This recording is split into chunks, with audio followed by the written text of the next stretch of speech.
Hello everyone, welcome to my channel. My name is Cleo. If you're not new here, hello, welcome back. I wanted to talk to you all today about my plans for 2024. Some of you have been on here for the last year, the last few months especially, following my weight loss journey. I've been really trying to think about what I want for 2024.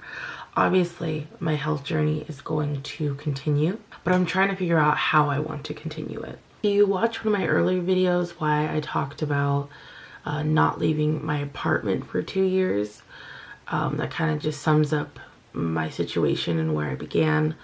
You know, 2021, 2022 was just a scary time because I was basically immobile and I couldn't leave my house. I had a really awesome friend who offered a space in her home for me to basically come down and start over, and that's where my journey began. I remember a couple months up until the point of me moving every single day was a struggle to live. There was not a day I did not think about ending it all. But I just kept thinking, like, I'm almost there. I'm almost there. Once I move, that's when my life's going to begin. Because I was literally stuck. I had no one helping me. I lost 50% of my friends when I moved down to LA. And the other 50%, you know, have lives. They're adults. They have things to do. They can't worry about their friend that's stuck in bed and can't move. I moved out here September of 22. At the end of January specifically is when I started seeing my current doctor. That's when we started talking about weight loss options. And I told her I was even ready to do surgery, whatever I had to do, because I was tired of being the way I was. I was tired of trying to do it by myself.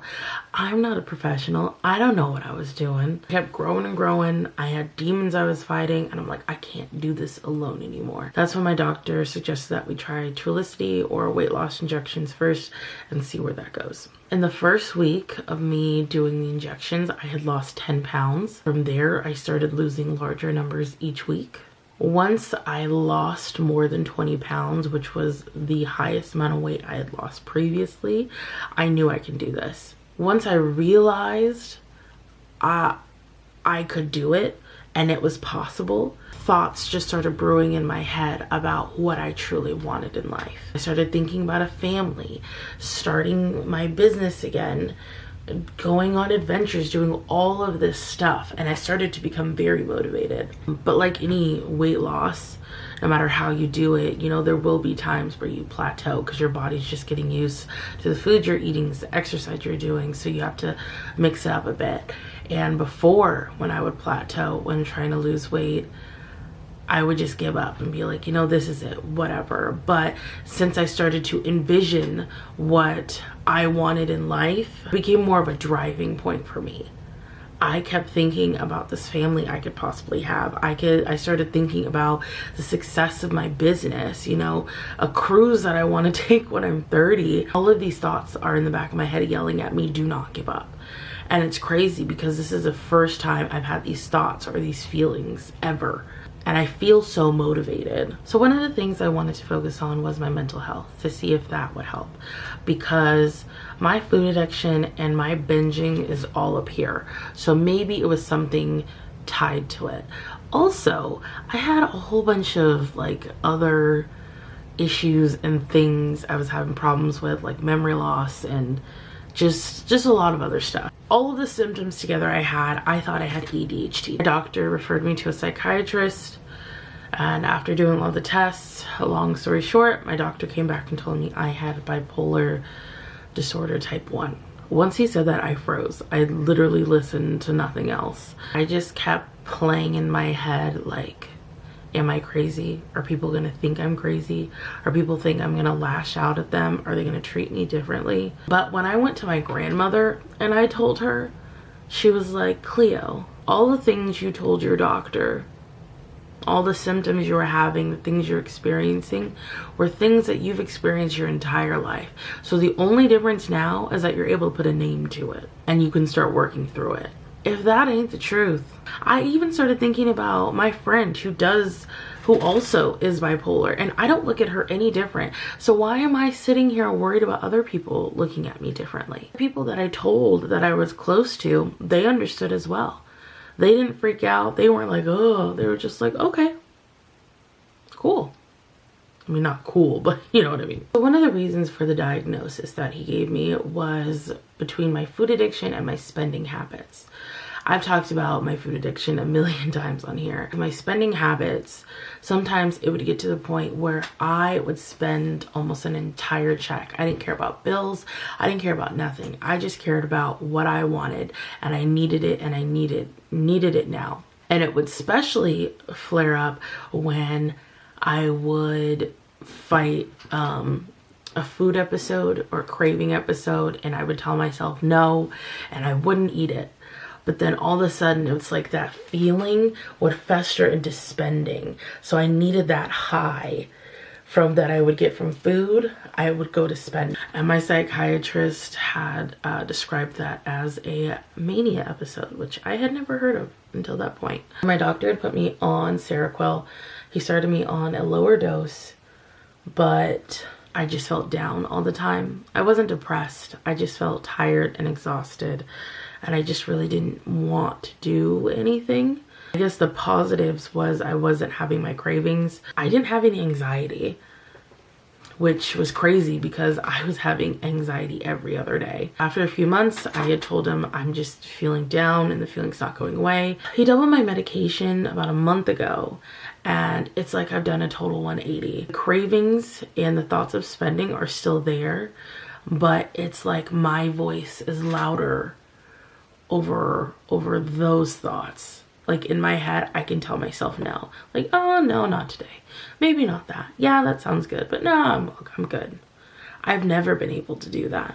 I've always just felt like I was a prisoner to my brain and this addiction for spending and eating. Another thing is that I don't feel, I guess, lazy. The other day, I almost cleaned the entire house because I was like, oh, well, let me clean the kitchen. I finished the kitchen. Well, I'm already up. I'll do the living room. Clean the living room up. I guess I have a little energy. Yeah, my back and my feet hurt a little bit, but I guess I can go clean my room. And I just kept telling myself that throughout the entire house. And I've been doing that with little things at work too. When I'm shopping or I'm out and doing stuff, I'm telling myself I can continue and do things. I don't just put it off. I don't just put it to the side. I feel productive and like a normal human being for the first time in 27 years. Do I still have my down days? Of course, especially around my period. Like there are times where I turn off my phone. I shut off my phone because I don't want to talk to the world. I will even work from bed with the lights off because I just don't want to be around anyone. One of my favorite things about starting this weight loss journey and my mental health journey is with the new medication and the weight that I've lost, my social anxiety is at an all-time low. Before, I was afraid to leave my house because somebody would see me. Somebody would see my legs. Somebody would snicker. Somebody would stare. Somebody would laugh. Something. Now, oh, I gotta drop something off at the post office. Let me just hop in the car and go.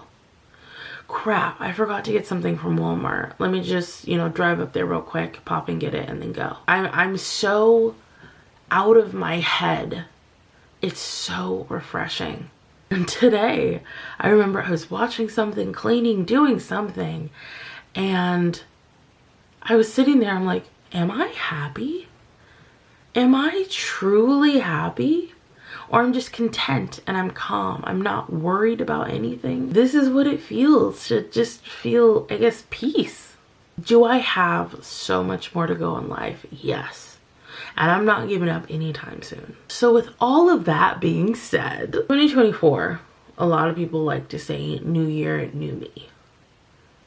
That was 2023 for me. This year was me getting off the ground, standing back on my own 2 feet. So next year, 2024, will be new year, new chapter. Next year is when I'm gonna start walking, metaphorically. I've written down 7 goals that I would like to accomplish in the new year, and I would love to share them with you. The first one being continue growing healthier within my lifestyle. The second one is being more consistent with my exercise and workout. My psychiatrist suggested that I work out 3 times a week. I'm really learning what I like and what I don't like.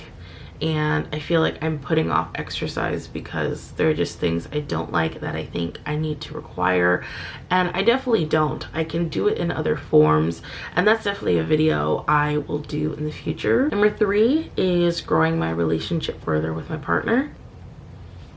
I don't know what else to say. He's been an awesome supporter in my situation. You know, he's truly proven to me, no matter if I'm 100 pounds, 200 pounds, 600 pounds, that he will be by my side, and I would like to see where him and I go in the future. Number 4, make a new friend in the new year. I love Brittany. I love her family. I really do. But I don't have any friends in Houston at all.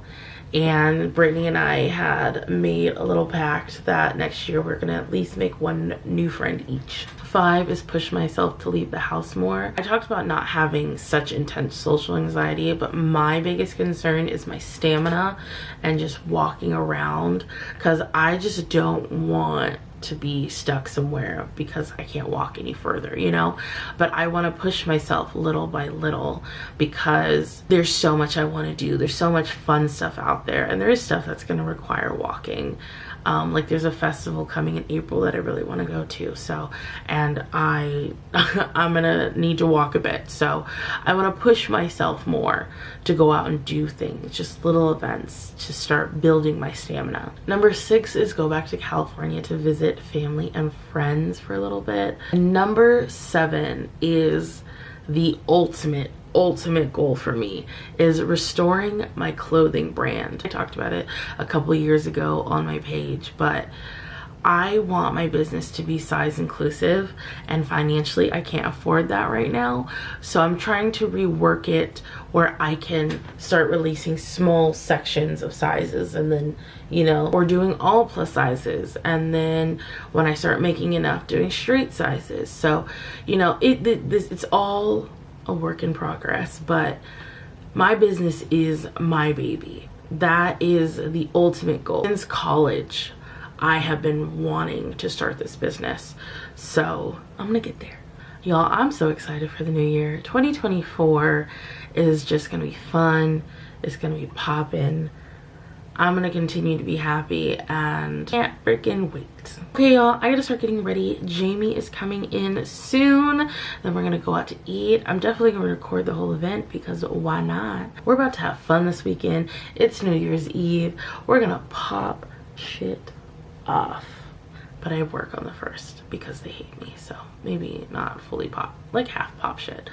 So thank y'all for watching my video. If you liked it, go ahead and give it a thumbs up.